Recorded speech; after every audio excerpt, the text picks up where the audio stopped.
Here's some quick tips for doing your hominid survival poster using Google Slides. The two main things you want to know how to do is insert text box and insert images. So the first one, inserting a text box, very easy. All you have to do up here at the top next to the select icon is click on text box. You can click wherever you want, type whatever you want.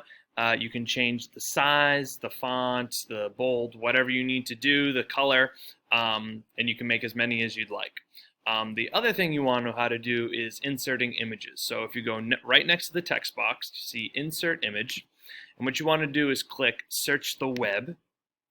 When you click Search the Web, you'll see that any images that you want to look for on Google come up. So I typed in tall grass. So if you're someone who maybe wanted to put in some tall grass for your background, all you have to do is find the picture that you want and then just drag it right in to your slide.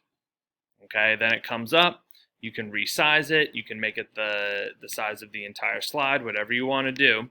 One other useful thing is if you want to make an image your background, you can make it more transparent so that you can still put text on top of it. So if you click on your image and then you go up to Format, then you go down to Format Options, you'll see that under Adjustments, there's this thing called Transparency. And if you slide the transparency up higher, the image becomes more transparent. Then you can adjust it to how you want it. And then again, you can also put images on top of each other and make those transparent if you want, just by having them selected. And that is it.